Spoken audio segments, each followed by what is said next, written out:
Welcome to the Gospel According to Star Trek podcast. I'm Kevin C. Neese. I'm Mike Poteet, and you're listening to episode 58, reviewing A Moral Star Part 1.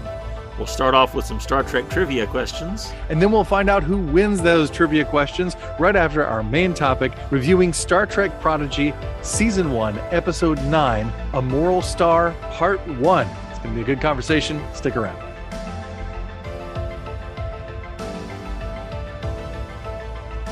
Well, we're back again, Mike. We're back. You know, you've heard of Project Genesis? Yes. Well, here in the Northeast tonight, we are having Bombogenesis, which What is that? Bombogenesis is when a mid-latitude cyclone rapidly intensifies, dropping at least 24 millibars over 24 hours. That's from the National Oceanic Administrative Agency's website. But what it means practically for me is we're getting lots of snow tonight.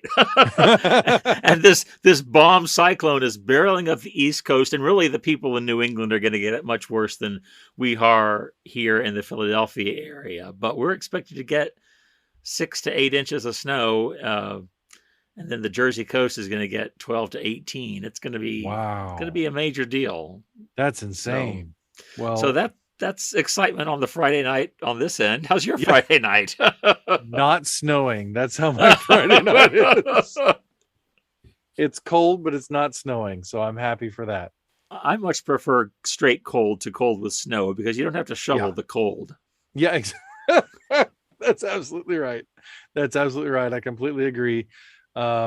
Yes, because snow, everybody's like, oh, when are we gonna have a white Christmas and all that sort of thing, and I'm like, snow is pretty coming down. It's nice on the ground for about a day, and then I'm like, all right, I'm done with you, snow. You can go away, because after this you become a problem. You and I are on the same wavelength. White Christmases are actually fairly rare in North America. So yeah, they are, or at least in the United States. Maybe they get them in Canada more. But... Well, probably so. But they especially here, we don't get them very often at all. But we have had them.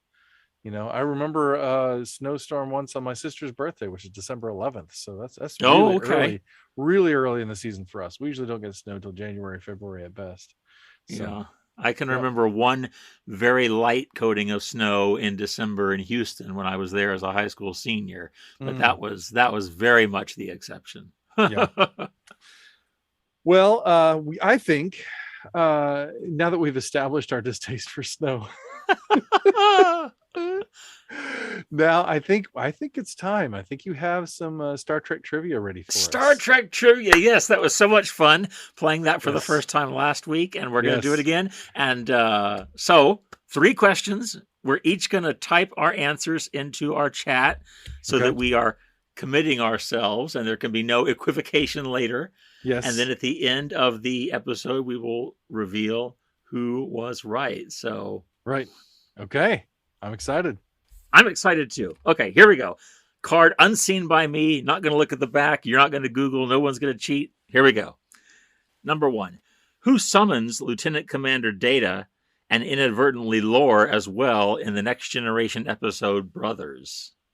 Give me a break. Just because it's easy for you. All right, you ready for number 2? Ready. Number 2. In the Voyager episode Fury, what is an older Kess's objective when she returns to Voyager? Oh, that's going to be a harder one for me because I think I've only seen that episode once. Well, I have not rewatched Voyager since the 90s. So, older Kess's objective. Let's see. We'll make a guess.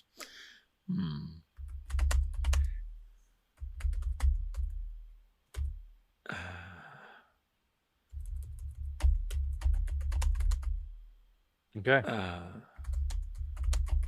I'm sure my guess is wrong because it's taking so long for me to type it. That could be a sign that you're right, actually, because it's more detailed. I don't know. That's what I have just typed in chat is probably 100% completely wrong. But well, that's what I think about mine too. So we'll see. David's Okay, not here. finally, See, number you finally get three. to Number avoid your three. question. You finally get to avoid your question when David's not here. I I mean, know David's listening back to this and screaming at us. You this, guys. this way he can't trounce us. Well, yes, apparently last week I mentioned we had a leaderboard, and we do, but like the points on whose line is it anyway, the leaderboard doesn't really matter because each week's a new game. Because, right. if somebody's absent, they can't play. So that's Exactly. no fun. That's Right. not fair. Okay, number three. Last question for the night.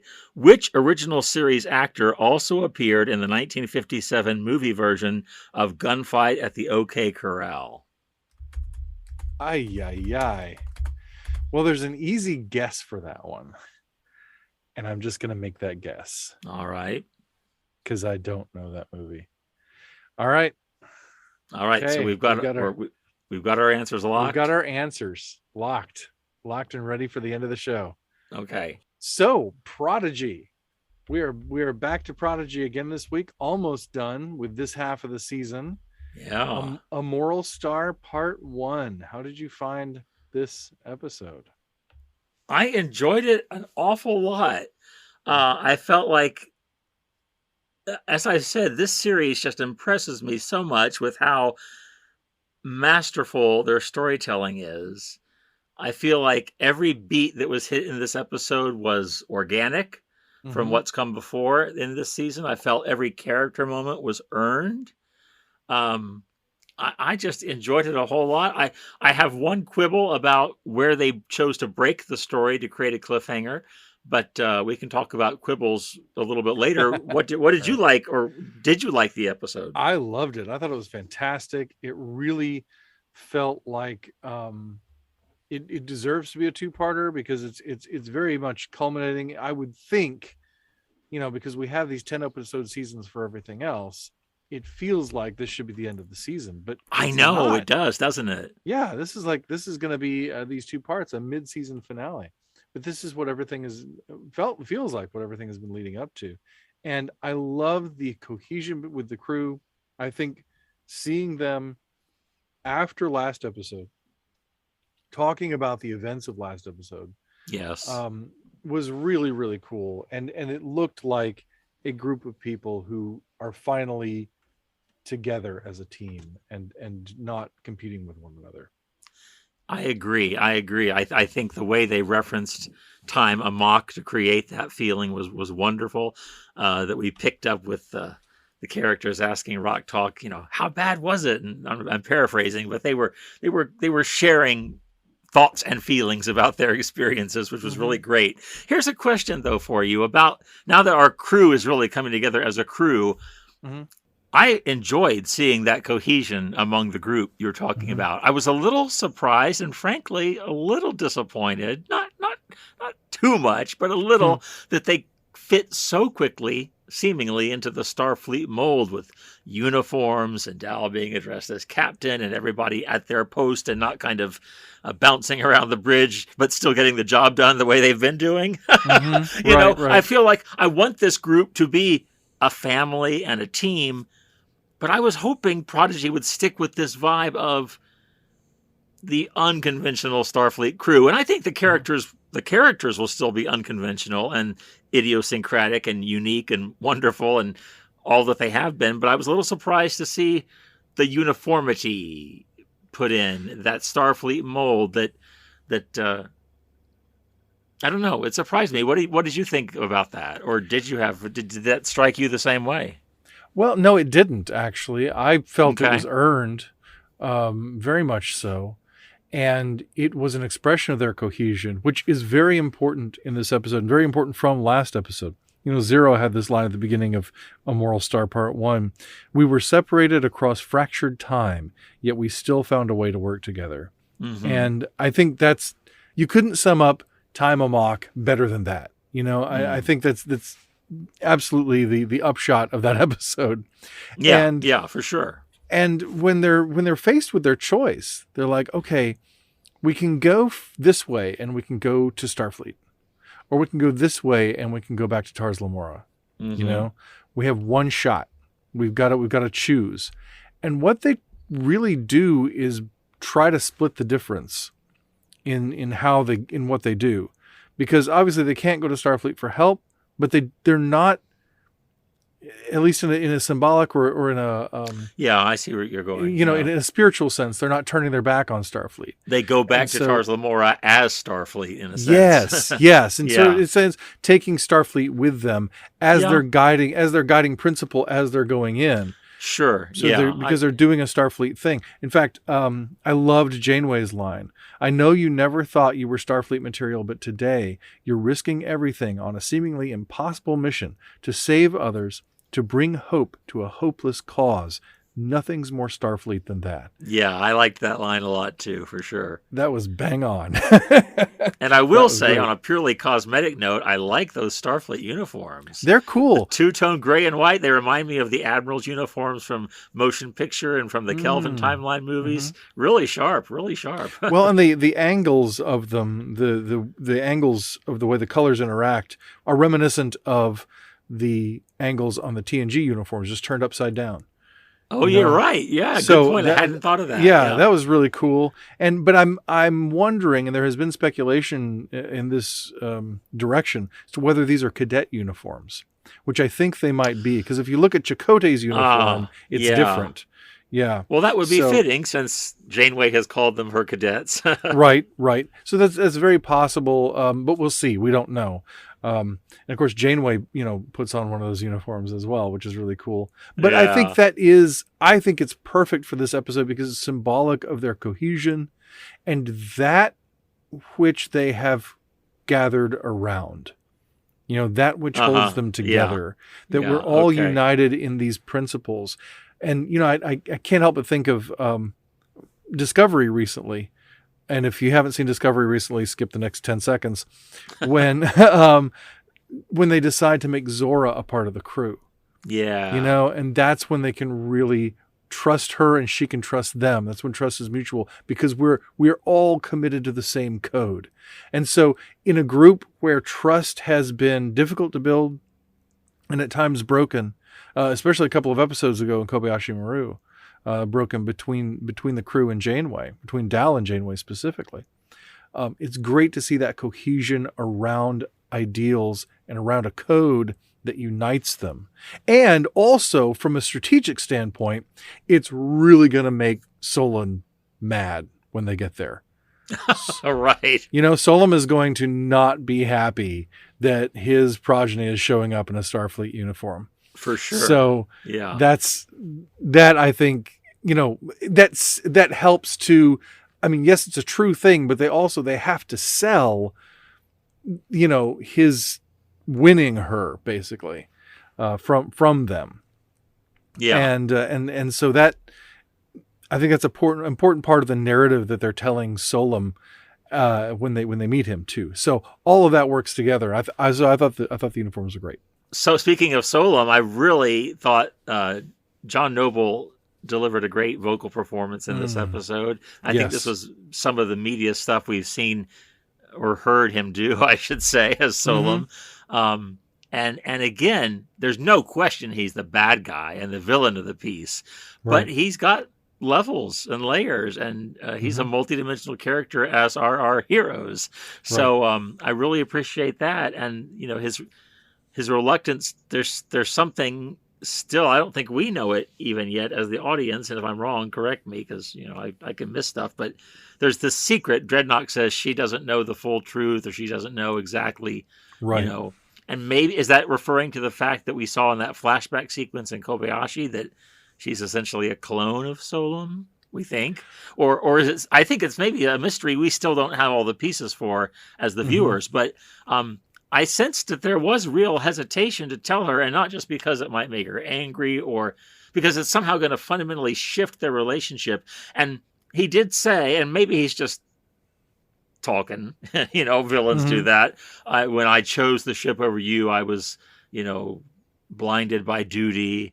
But the way John Noble performed that, I believed him. And again, maybe that's not where we're supposed to be going with that. But I think as much as he wants the protostar, I think he does still want some connection with Gwen, if only for the fact that clone or not, they're the last two of their kind, and so Right. that's got to be a pretty strong motivating thing. So this truth, when it comes out, I'm speculating, will threaten that. And again, I got all that just from kind of John Noble's intonation and cadence Hmm. and energy, and just such a great actor, of course, in live action. And now to hear him do this wonderful voice work on Prodigy was Oh a real yeah, treat. it's gorgeous. And I'll tell you, I think it's in the dialogue too, at least a little bit of Solom's perspective, because when they're having that conversation, it seems like he's saying, I shouldn't have done that. I should value you as my daughter. Yeah. Because he says, you're a part of me. You're my daughter. But this next line is, I cannot do this without you. So it's Ah. still all about his Okay. mission. Yeah. Now, Yeah. what is his mission is clearly it clearly involves stakes that are very high, or that he believes are very high. He says that the protostar is our salvation. Now, Yeah. is he meaning his entire species, his entire race? Is he meaning him, and like, is there a home planet somewhere that he's wanting to go back and save with this protostar somehow? Like their stars dying and, that sort of thing. Like, or what is it? That the protostar he sees it as their salvation. And so that gives him a motivation that at least we can see that he has some real stakes there, and that he feels justified and noble in his cause. Right. It's more interesting than, wahaha, take over the world for the sake of taking over the world, yeah. But it is also, I mean, when he goes, I mean, he doesn't technically go back on his word, but he goes back on his word, Yeah, he let them believe. Like Darth Vader, he changes the terms of the deal. Yes, changing the terms of the deal in terms of asking for Gwyn or demanding Gwyn, but then also later saying, I only promised them a ship. I didn't promise them their lives. Boy, That's why I say we have no doubt he's the villain. So don't misunderstand me as being like too much sympathy for Solo. Right, right. Yeah. I thought the whole gimmick with, or the whole trick with hiding the protostar inside Murph, inside a replica of Zero's shell, was brilliant. Good old indestructible Murph. Good old indestructible Murph. He really is indestructible if he can do that. But I loved that, I had noticed when they were first interacting and everything, I was like, where are Zero's legs? Like, they can walk. Why is Jankum holding them? That was a good catch, Kevin. I didn't catch that at all. And it was only, I didn't actually notice it quite so much at first, but if you watch when they walk off of the protostar, Jankum is basically puppeteering this fake Zero. And I mean, I totally bought it. I didn't think too much of it. I was like, well, why is he holding on to Zero? Well, whatever. I mean, Zero, I don't know, feels like floating or whatever. Did not even occur to me until they did the reveal that it was Murph inside with the. I love that. I thought it was great. It's like a great magic trick. You don't question it as it's happening in front of your very eyes, But then when I watched the episode through the second time, I'm like, oh my gosh, it's right there in front of me. There were all these clues that were dropped for what the plan was going to be, and you can see them setting up different elements of it. And if when you go through a second time, you're like, oh, that's what that is. Well, I have only seen it once so far, to be honest. So I'll look for that when I watch it again with my daughter. Yeah. That's wonderful. Well, like I said, masterful storytelling. Now, I mentioned my quibble earlier, though. Yes, I would have preferred if we had not found out that it was all a double cross until part 2. I would have preferred, really. It would have been emotionally gutting a little bit, but for part 1 to end with Solom and Gwyn going off on the protostar, and Solom destroys the power generators, and then finds out they've taken the proto drive. I think that I'll keep all that in part 1, but I wish they hadn't revealed that it was kind of quote unquote all part of the plan, except for the losing the power. They didn't plan that, but I thought that would have been a stronger cliffhanger. Maybe too intense for kids, somebody decided. I don't know, but kind of like a Mr. Worf fire moment, right? Yes, exactly. Yeah. It could have been, and you're right. I think that's very true. I can only speculate as the reasons this was done this way. perhaps to stem off speculation, because there is that magic trick that's happening in front of your face. And people might catch up on it on repeated viewings and go, wait a minute, is that really Zero? Because Jenkem looks like he's puppeteering Zero, or something like that. Maybe, but that can be part of the fun of watching serialized shows, right? It can, absolutely. So I don't know why they made that decision, but I think that would have been pretty cool. Although it is cool that we have this note of hope at the end of the episode. Yes, it's certainly as strong as it is. Don't get me wrong, but I agree with you. Of course, and some of that could be down to running time, that we're held with this series to a broadcast running time because this is all going to air on Nickelodeon. Right. Or does air on Nickelodeon. Right. And so they can't go shorter and they can't go longer. They have to kind of, make it fit. And so that could be part of it too. Could be. I mean, but again, I mean it when I say that was a quibble, because I really thought it was such a strong episode. Oh, absolutely. And I just really, I thought it was very interesting that hologram Janeway is now some kind of sinister, sullen, subservient version of her, of the hologram Janeway we've come to know and like over the course of the season. Right. That's almost mirror universe. I know it's not, of course, but it's an inversion of the hologram Janeway we've come to know. So I thought that was interesting. That's an interesting thing that we can do with this character, and it's been done before. Oh, right. When Gwen took over the Protostar. The command codes, and Janeway was like, and you're my captain now, just like that. Because, and that is things like that remind us that Janeway doesn't have full agency, and that she can be altered, and that she can be reprogrammed fairly easily. Well, right. I mean, Rock Talk deleted her last week, right? And then spent however long it was reprogramming her. Right. Absolutely. 200-something tries, I think. Yeah. I loved the way that we have seen, we talked previously about Dal growing as a character, and this is the episode where it really kicked in. Yes. Where every time he's sort of been through the cycle and learned the lesson and been kicked in the hubris, in the past episodes, really kind of kicked in this episode where he said, we can't, what did he say? He said, this is our Kobayashi Maru. It can't be one of my half-baked plans. Yeah. Not with all our lives on the line. That's a real great. Self-awareness there. Yeah, absolutely. Yeah. Absolutely. And moral awareness too, I think, because, and this I found one of the most interesting moments in the episode toward the end. Also, I got to say, I love Dal's tagline, "Go fast." Yes, it's their version of engage and let's fly. Right. Punch it. Go fast. Oh, Go fast. I like it. I like it too. But at the end of the episode, Jenkem says, "Why does it feel like we lost?" And Dal says, "Because we did the right thing." Yeah. I really liked that. I really liked the sense that doing the right thing can feel like defeat, because maybe you don't, because they didn't do any of the easy things. Right. That they could have done. They did the right thing, and they risked a lot and actually lost a lot. They lost the Protostar, And Gwen. Yes. Probably more importantly, Gwen and Captain Hologram Janeway. Yeah. And the idea that doing the right thing can feel like losing. That I found that fascinating. And not only can feel like losing, and sometimes in real life you do lose. Right. When you do the right thing, But that's part of the Christian life too, right? Because, the right thing in God's eyes is often what the world says is the wrong thing. So, right.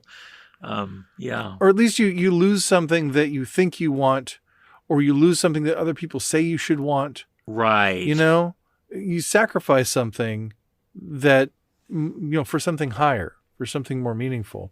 Right. And, I mean, the victory that we talk about is the victory Jesus wins on the cross. Absolutely. Which is, the fact that Christians use that as a victorious emblem Mm-hmm. is Yeah. insane. You know, it's so inverted, right? Because Right. that's crucifixion. Like the reason that depictions of crucifixion are what they are now, and people say, well, it might not have been like that, and there's so much debate about what Yep. crucifixion really looked like and how it was taking place, because it was so despised and so looked down upon and so shameful that people wouldn't even depict it or write about it Right. in any detail. And so the fact that we've got it, lifted up now as this image of victory, I think that's very Christian then, to say that, a loss can be a victory. Yes, I remember once when I was a kid, I was drawing a picture illustrating some Bible story. It may have been Jesus and Mary and Martha's home. I don't remember, but on the wall in the house, I had a cross hanging up. It was in elementary school, and my mom had to tell me, "Well, this is real nice, but they wouldn't have." Number one, they were Jewish, right? And number two, and she explained exactly Yeah. what you've just said, and it all makes me think of what Paul writes in the first letter to the Corinthians, that we proclaim Christ crucified, a stumbling block to Jews and foolishness to Gentiles. But to those who are the called, both Jews and Greeks, Christ the power of God and the wisdom of God. Yeah. That transformation of this instrument of torture and sign of defeat into victory, as you say. Yeah. I think that's great. Well, and even in this episode, you talk about transformation. Zero's whole, thing, the fact that they are encapsulated in this metallic body, which is a great thing, right? The reason they are is because they're so dangerous. Yes. Because no one can look at them, and the fact that, first of all, Zero has overcome their limitations in that way. I mean, right. Some of the greatest limitations. In fact, they even mention it, in this episode. Right. They're afraid they'll be weaponized again. Afraid they'll be weaponized, and then later, talking about when somebody says, "Oh, speaking of getting our faces melted or something like that, where's Zero?" Right? Yeah.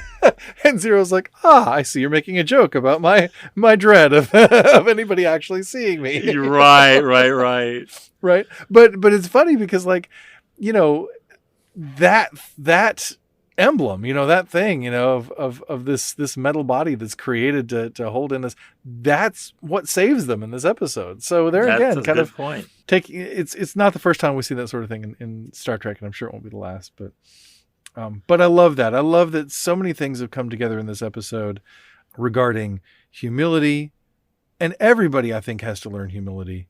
Everybody, to be able to work in a team like this, they have to be able to put their egos aside, put their self-interest aside, and work together toward a common goal.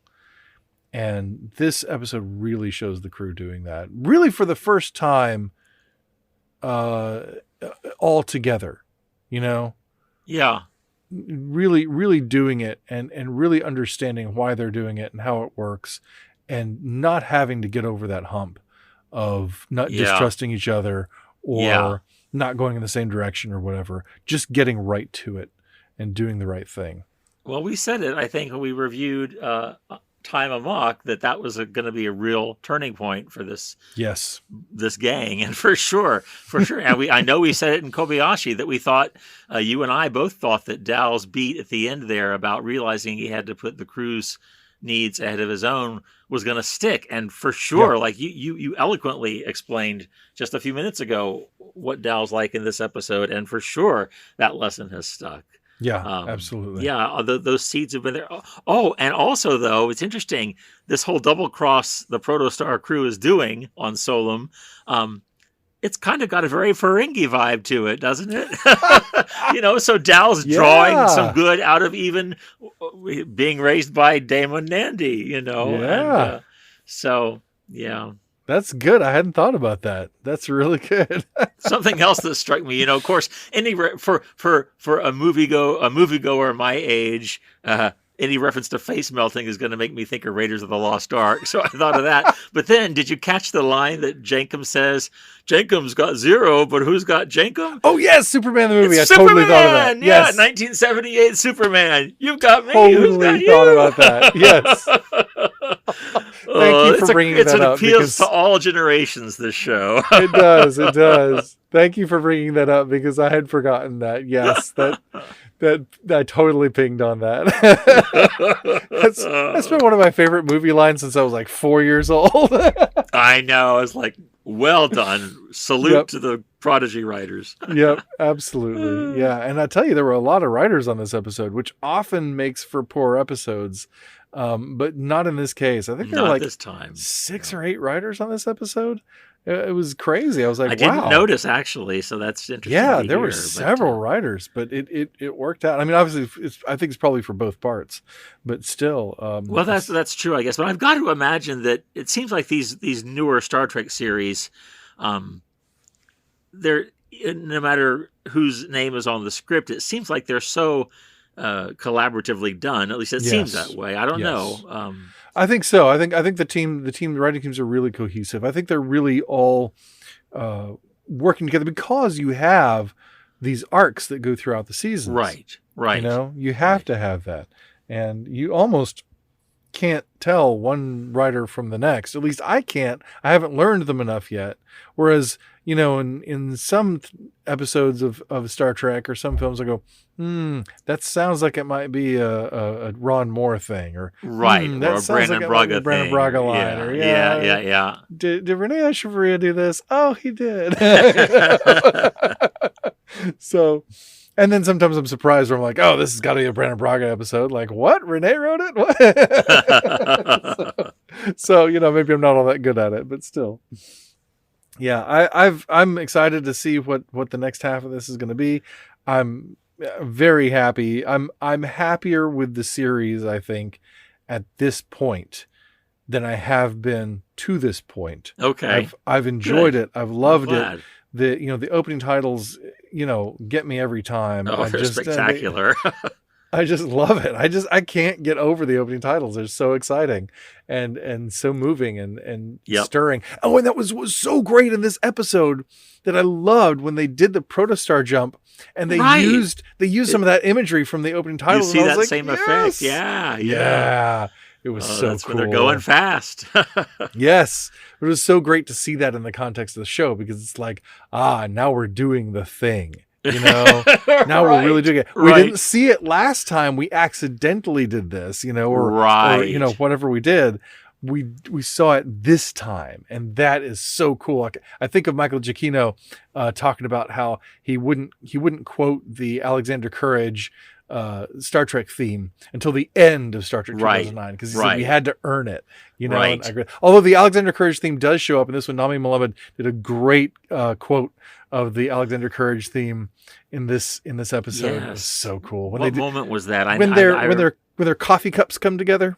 Yes, you know, that was so good. Perfect, of course, for a show with hologram Janeway on it. Right, absolutely. Wonderful. There's coffee in that nebula. Oh, I know. That's how you know Rock Talk's really grown up. She's drinking coffee now. Well, if you'd been through an experience like she'd been through, you'd be drinking lots of coffee too. How do you think I got through advanced astrophysics? Come on now. It's a wonder she's only drinking coffee. Right. Oh, boy. But yeah, this was a great episode, and I'm looking forward to the conclusion. And yeah, it feels and as like you said, it feels like I thought for a second, oh yeah, that's right, this is the season finale. But no, there's another whole 10 episodes to go. So, but it really does feel like everything coming together. Like it felt like the series felt really epic in this episode. Absolutely. Yeah, and I love that. Well, this season has felt more organic to me than any season of the newer shows, and in a way that's apples and oranges because the other shows have hours to fill and this is only a half-hour show, except for Lower Decks, of course. But it just feels seamless, like, you know, like you can flow from one episode right into the next. It's very impressively done. Yeah, it really is. For my money. It really is. Yep, I love it. And I just want to say that one of the creators is a guy called Kevin, so you know. Well, then, you know, goes without saying. It goes without saying. Say no more. Say no more. Say no more. Oh, boy. Oh, boy. Well, I think that wraps up our discussion on this episode, which we both really enjoyed. So that's fantastic. But it also means it is time to reveal our trivia answers. The great trivia reveal. All Dun-dun-dun-dun. right, so count us down, Okay. Kevin. All right, ready in 3, 2, 1. All right, so here are the answers. Number 1, who summons Lieutenant Commander Data and inadvertently Lore as well in Brothers? That would be Dr. Noonien Soon. And we both got that correct. I spelled it incorrectly, but we gave you David Kirk last week. No, you're fine. After David Kirk, you can have Noonien with an A. It's cool. All right. Tomato. Yes. All right. And then let's go to number 3 because we both answered it the same way. Okay, yes, number 3, which original series actor also appeared in the 1957 movie Gunfight at the OK Corral? That was DeForest Kelley, and we both said DeForest Kelley. Like I said, which short is so putt. Great because what? It's a short putt. If you're talking about a Star Trek actor who was in a Western, it's a short putt to DeForest Kelley. Well, but it's so great because then they had the episode Spectre of the Gun in the original series, which is about the gunfight at OK Corral. And I've heard this piece of trivia before, and if I remember correctly, the character D. Kelly played in the 57 movie was on the other side of the gunfight. Like in the episode Spectre of the Gun, they were the Claymore gang. Is that right? Oh, I don't remember. But I think he was one of the Earps in the movie. I see. Audience can fact check me. Yeah, on that makes sense. Don't quote me on that. That I'm makes sense. Sure, that's probably correct. I've heard that bit of trivia before. So number 2, our Voyager question that David unfortunately isn't here to trounce us with. In the Voyager episode Fury, what is an older Kessa's objective when she returns to Voyager? Now, before I reveal the answer, you said her objective was to destroy Voyager. Because I just remember her wrecking the place when she came back. Okay. So that was my thinking. I suspect you're right. My answer was to warn her younger self about her out-of-control telepathy. But the answer is... Okay, the answer on the card is to, quote, rescue her past self, who she believes was abducted and corrupted by the crew. Oh. I don't think we can, in good conscience, give either of ourselves a point for that. Yeah, no, I don't think so. I mean, you're right that she's going back for her past self. Yours is actually closer than mine. It's closer, but it's not about out of control telepathy. So yeah. And you're right. I remember now that you say that, like the ship is like blowing up and sparking. Yeah. Smoke squibs around her. Right. But I guess that wasn't her purpose. So right. I couldn't remember. I have only seen the episode once, so I just didn't remember. Sorry, David. we both got 2 points this week, so we tied yet again. That's still a passing grade, right? That's great. We not only got the same score, we both got the same question wrong. So whatever that means. It means great minds think alike. Yes, that's right. And fools never differ. That's right. Well, I will remember that for the future. I will remember that bit of wisdom. Not original with me. No, I meant what Kess is doing in the episode. Oh, that's not original with me either. But anyway, all right. Well, I hope everybody enjoyed that and enjoyed playing along at home. If you did, and I guess it's time to ask you, Mike, what are we doing next episode? Next episode, we're continuing our celebration of the Next Generation's 35th anniversary with a deep dive into the episode Hide and Q. Ah, lovely. We're going to continue on the Q thread that we started last episode. I'm excited about that. So I hope all of you will join us for that. In the meantime, please like, comment, and share. And if you like what you're hearing, please write a review on iTunes or wherever you're listening. Your reviews help people find out about the show and let us know how we're doing. Also, send us your feedback and questions. You can find us at Gospel Trek Pod on both Twitter and Instagram, and The Gospel According to Star Trek on Facebook. Or you can email us at gospeltrekpodcast@gmail.com. We'd love to feature your feedback on the show. And you can now support the show by subscribing. You'll get early access to each week's topical episode, plus outtakes and bonus content. Just click the subscribe button wherever you listen. And that's going to wrap it up for this edition of the Gospel According to Star Trek podcast. Thank you so much for being here. And until next time, I'm Mike Poteet. And I'm Kevin C. Neese. And as Jesus said in John 10:10, live long and prosper. See you next time.